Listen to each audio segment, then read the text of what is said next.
සියලු දෙනාම ආයිබෝවන් කියලා පිළිගන්නවද වීඩියෝ එකට. ගොඩක් කට්ටිය රික්වෙස්ට් කරා බයික් එකක් හෝ ත්‍රී වීල් එකක් ගන්නවා නම් එයාලට ලීසින් එකක් දාන්න රේට්ස් අඩු තැනක් කියන්න කියලා. ඇත්තම කතාව අපේ රටේ ෆිනෑන්ස් කම්පැනිස් තියෙනවා විශාල ප්‍රමාණයක්. එතකොට ඒ හැම එකකටම කතා කරලා මොකේද අඩු රේට්ස් තියෙන්නේ, මොකේද හොඳ සර්විස් එකක් දෙන්නේ කියන එක මම ඔයාලට කියන්න ඕනේ. ඒක නිසා මේ දවස්වල ආයතන වලට කතා කරනවා ඒගොල්ලොන්ගේ රේට්ස් කොහොමද කියලා අහනවා. හැබැයි ප්‍රශ්නේ තියෙන්නේ ගොඩක් කට්ටිය හරි විස්තරයක් දෙන්නේ නැහැ. මොකද රේට් එක හරියට කියන්නේ නැහැ. එහෙම නැත්තම් වෙන කෙනෙක්ගේ නම්බර් එකක් දෙනවා. සර්විස් වල අවුල් ගොඩක් තියෙනවා. ඒ වගේම මම කතා කරන හැම ආයතනයකම රෙකෝඩ් එකක් මා ළඟ තියා ගන්නවා. මොකද එයාලා සමහරක් වෙලාවට දැන් අපිට එක රේට් එකක් කියලා තව කෙනෙක්ට තව රේට් එකක් කියන්න පුළුවන්. බැංක් එකක් එක්ක බලද්දී ෆිනෑන්ස් කම්පැනි ගොඩක් වෙනස්. ඒකයි මම ඔයාලට නිතරම රෙකමන්ඩ් කරන්නේ බැංක් එකකට යන්න කියලා. හැබැයි මේ වෙලාවේ ඒ කියන්නේ ඔයා ත්‍රී වීල් එකක් හෝ බයික් එකක් වගේ නම් ගන්නේ බැංක්ස් වලින් ගොඩක් වෙලාවට ලීසින් එකක් දෙන්නේ නැහැ. අන්තිමේදී කොහොම හරි ෆිනෑන්ස් කම්පැනි එකකටම තමයි ඔයාලට යන්න වෙන්නේ. එතන ලොකු ගැටලුවක් තියෙනවා. මොකද සල්ලි ගොඩක් තියෙන කෙනෙක් නෙමෙයි ත්‍රී වීල් එකක් හෝ බයික් එකක් ගන්නෙ. කාර් එකක් හරි එහෙම නැත්නම් ඒ වගේ වාහනයකට යන්න බැරි නිසානේ බයික් එකක් ගන්නෙ. එතකොට ඒ වගේ අයගෙන් අනිත් අයට සාපේක්ෂව ගන්න ඉන්ට්‍රස්ට් රේට් එක සෑහෙන්න වැඩි. මොකද බැංක් එකකින් ගන්න 12ක් 13ක් වගේ නම් ෆිනෑන්ස් කම්පැනි එකකින් සාමාන්‍යයෙන් 20% පන්නලා ගන්නවා. 25, 28, 30 වගේ රේට්ස් වලින් තමයි යාලා ලීසින් කරන්නේ. එතකොට මේ ප්‍රශ්නය ගැන ඉස්සරහට සෙන්ට්‍රල් බැංක් එකත් එක්කත් මම කතා කරනවා.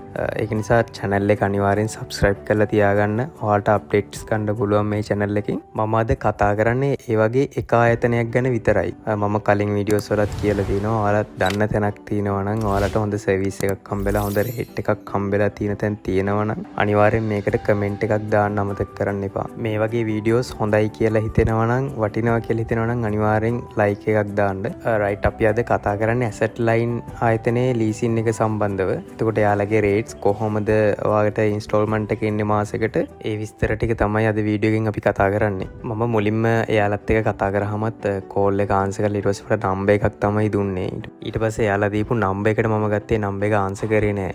දෙපාරක් විතර try කරලා තමයි මේ විස්තර ටිකත් ගත්තේ. ඔයා brand new bike එකක් ගන්නවා නම් අවුරුදු 5ක් දක්වා ඒගොල්ලෝ ලීසින් එක දෙනවා. එතකොට රේට් එක වෙන්නේ 19ක් කියලා තමයි මට කිව්වේ. හැබැයි මේ කැල් එකට දැම්මට පස්සේ රේට් එක 19 නෙමෙයි ඊට වඩා වැඩි වෙනවා. මොකද ලක්ෂ 5ට මම වාරිකය ඇහුවේ වාරිකේ 15520ක් තමයි මට කිව්වේ. හැබැයි ලක්ෂ 5ට රුපියල් 15520ක් වෙනවා නම් රේට් එක 27ත් 28ත් අතර ගාණක් තමයි යන්නේ කැල් එකට දැම්මට පස්සේ. එතකොට ඔයා පාවිච්චි කරපු බයික් එකක් නම් ගන්නේ ඔයාට යන්න පුළුවන් අවුරුදු 4කට විතරයි යාලගේ. එතකොට අවුරුදු 4කට ලක්ෂ 5ක් ගත්තොත් එහෙම මාසෙකට රුපියල් 22500ක් එනවා. මාසෙකට 22500ක් එන්නේ ගොඩක් වැඩි. ඊට පස්සේ ඇත්තටම මම දෙපාරක්ම කතා කරලා ඇහුවා. දෙවෙනි පාරත් මට කිව්වේ 22000ක් විතර වෙනවා කියලා. එතකොට බැලුවට පස්සේ ඇත්තටම ලක්ෂ 5කට රුපියල් 22000ක් ගෙවනවා නම් අවුරුදු 4ක් ඔයා ඉන්ට්‍රස්ට් රේට් එක 140කට වඩා ගෙවලා. කෙටියෙන්ම කියනවා නම් ඔයා ගත්ත ලක්ෂ 5ට අවුරුදු 4ක් යද්දී කෙලින්ම තව ලක්ෂ 5ක් වැඩිපුර ගෙවලා තියෙන්නේ. එහෙන් බැලුවහම ෆිනෑන්ස් කම්පැනිස් වල අයිතිකාරයෝ දියුණු වෙන එක අහන්න දෙයක් නෙමෙයි. එතකොට අපි බලමු ත්‍රී වීල් එකක් ගන්නවා නම් එතකොට යාලගේ ත්‍රී වීල් එකකට ලක්ෂ 5කට 16500ක් කියලා අවුරුදු 5කට. එතකොට මේ දෙන රේට් සමහරක් විට වෙනස් වෙන්න පුළුවන්. ඒ වගේම ඒගොල්ලෝ ඉයර් එකත් එක්ක ඒ කියනවා ගන්න යන වාහනේ අවුරුද්දත් එක්ක එහෙම රේට්ස් වෙනස් කරනවා. ඔයා ත්‍රී වීල් එකක් නම් ගන්න යන්නේ brand new. ඒකට අපි හිතමුකෝ ලක්ෂ 5ක් ලීසින් එක දානවා කියලා. ලක්ෂ 5කට ගෙවන්න ඕනේ රුපියල් 15500ක්. ඒ කියන්නේ 15500ක් කියලා කියන්නේ ඔයාගේ ඉන්ට්‍රස්ට් රේට් එක සාමාන්‍යයෙන් 27ක් විතර වෙනවා. ඉතින් ලංකාවේ ඇත්තම කතාව ඕකයි.